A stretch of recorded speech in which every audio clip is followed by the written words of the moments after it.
إكرام تهليل فارح waxay cadeyn cad u tahay inay ikraan ayna nooleen ma aha waxa aan baryayno ma aha arinta niisa aan ka tabanayno xogo iyo macluumaad sira oo dheeriya ayaa laga helay qaabkii argagax lahaa ee loo dilay loona qaarajiyay Ikraan Tahliil hadaba gabadhan oo dilkeeda u hareeyay mugdi aad u fara badan ayaa laga helayaa xogahan iyo macluumaadkan dheeriga ah waxa markii ugu horeysay kiiskan ka hadlay xildhibaanka ku metelo baarlamaanka Soomaaliya ee lagu magacaabo xildhibaan Jeesow waxa uu soo bandhigay macluumaadkii oo aruuriyay tan iyo markii gabadhan la waayay waxa uu soo bandhigay xogo iyo macluumaadyo uu ka helay gudaha hay'adda NISA iyo sidoo kale khubaro kale oo hore uga tirsaneyd hay'addan sirdoonka hadaba daawadayaal inta aan kula wadaagin macluumaadkaas muuqaalkiisa iyo xogo kale oo sir oo kula wadaagi doono fadlan marka hore muuqaalka la garay si uu u baahawna gaaro bulshooyinka Soomaaliyeed sidoo kale nagu soo biir oo kamid noqo asxaabteena adigoo channelka subscribe dhahanaya ganbaleelkana u furanaya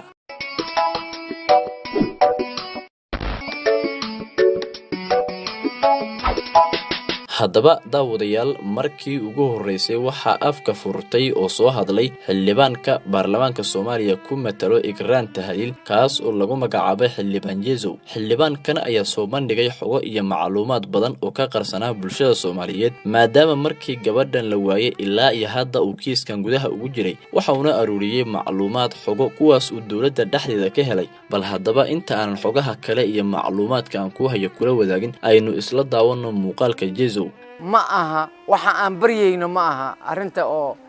muxuu ahay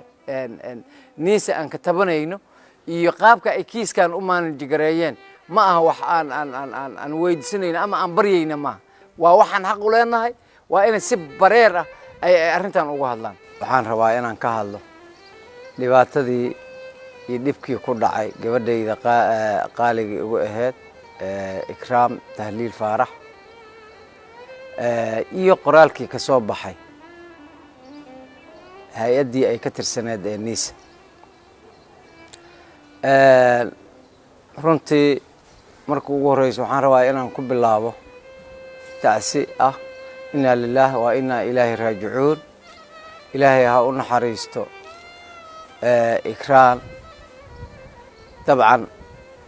awal waxaan lahayn nolol iyo geeri waxaan ku hayno male maanta shaqada taas waa ka duwan tahay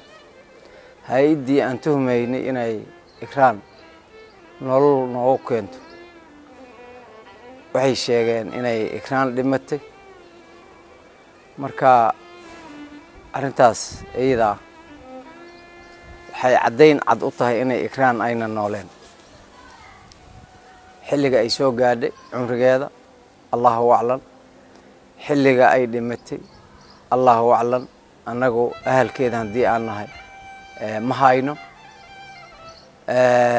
laakiin haddana waxaan ka guureynaa in Ikraan nolol aan ku raadino waxaan u guureynaa in Ikraan cidii dishay ay muxuu ahay cadaaladda la hor keeno iyo in Ikraan cadaalad hesho warqadii ka soo baxday hay'adii ay gabadha ka tirsaneed ee NISA ee walaaca badan keentay ee aan bulshada inteeda badan baan iraahdee boqolkiiba 80 ay bulshada ku qanci waayay dadka familkii gabadha ee aniga xilwaan Jeesow aan kamid ahayna ma ku qancin kumana qancin sheekan idin sheegaya maama ayaa hadda ka hor canug as u hadli waayay ilaahu wiilkaygaas ii hadlo ilaahu wiilkaygaas ii hadlo siday u lahayd ay wuxuu yiri hooy aan ku waxay hadda 65 maalmood go'aankii aan sugaynay ee hay'adii Ikraan sargaalad sare ah oo NISA ka tirsaneed aan ka sugayn waxay noqotay shabaab dil lama sheegin shabaab meeshay ku dileen lama sheegin goorta ay u gacan gashay lama sheegin muxuu ahay sababaha ay u gacan gashay shabaab dilay ma dhaafs kuma qancayna marka shabaab dilay shabaabkeeni waa soo hadleen xaqiiqatan kuma qancin kumana qanci doono arrintaas iyada shabaab waa hadleen annagoo og shabaab haddii canug yar oo saqiir oo dawladda u shaqeeyo ay qabtaan inay sawiraan soo bandhigaan dilaan sheegaan inay dileen annagoo og inay dhaqanka shabaab saas u ahaa dabcan shabaabka ruuxooda yaa qaadan waaye in la yidhahdo ikraan iigaa dili iigaa ay gacan gashay annagana waa qaadan waynay hay-adda dib ha isiugu noqoto warbis sareexa ah ee bulshada kacday ee la kiciyey ay ku qanci karaan ha soo saarto runtii arrinta niisa qoraalka ay soo saareen kuma qanacsanin waxaan aan niisa farayaa in wax lagu qanci karo ay dadka usoo gudbiyaan ma garanayo anigu kiiskan cidda faraha ku hayso oo nuucan u maanadgaraynayso waa garan waayo niisa gabadhaas iidaa lagu tuhmay dadkii oo dhan iiday ku tuhmeen waa inay raatantiis ku soo galo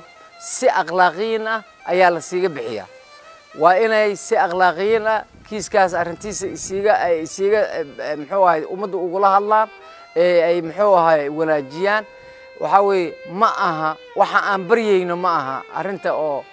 muxuu ahay niisa aan ka tabanayno iyo qaabka ay kiiskan u maanajgareeyeen ma aha wax aan weydiisanayno ama aan baryayno maaha waa waxaan xaq u leenahay waa inay si bareer ah ay arrintan uga hadlaan waxaan rabaa inaan baaq u diro beelaha hiiraan qaasatan magaalada beledweyne wixii ka dhacay shalay ma aha wax muslimnimada xataa baal kale maaha waxaan arkayay dad muwaadiniin soomaaliyeed ah muslimiin ah muxsiniin ah dhibaato loo geysanayo la qaqabanayo dagaallo colaadeed dhiilo colaadeed ay taagan tahay ayaan shalay arkayay walaalayaalow wiilka dhallinyarada ah ee meel idinkula koray ee ahal iyo qaraabada la wada yahay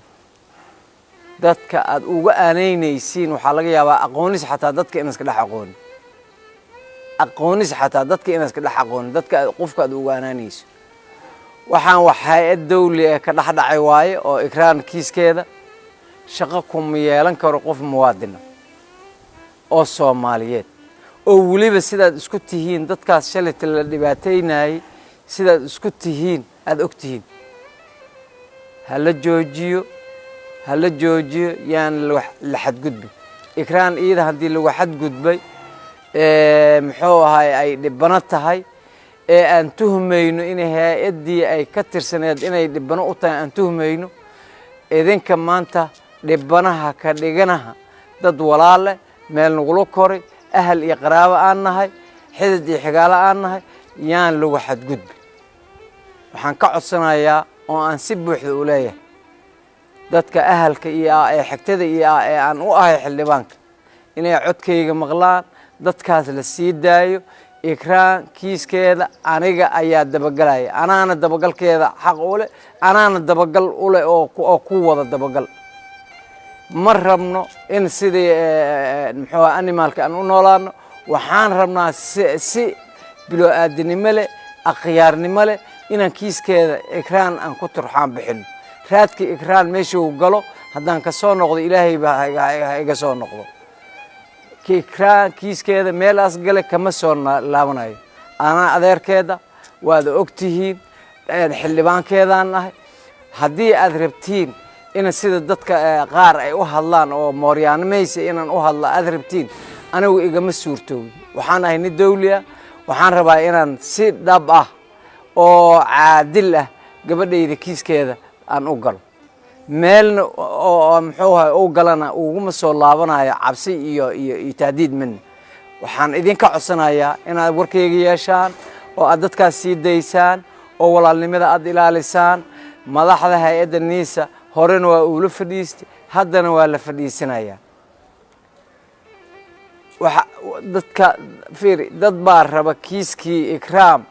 inay ku loobangareeyaan oo ay maxaafad iyo mucaarad ay noo kala saaraan aniga waxaas ma rabo kiiska ikraam waa kiis dawli ah dawladda ay ka dhimatay ikraam dadkeedii iyo ahalkeedii cadaalad bay rabaan cid walbana waa ogtay intaas waxa ii dheer madaxweynaha arrintan horyaan u gaarsiiyey waad ogtihiin laba guddiyo saaray labadii guddi waliba hay'adda waxaan aan hadda ku naqdinayaa guddiyadii oo war soo saaranay ka hor dhaceen oo yiraahdeen niisa gabadhii shabaabaa dilay hadday reporter idinka ahayd reporter qaab loo qoro oo loo report gareeyo oo hay'addii guddigii waxbaaray loogu diro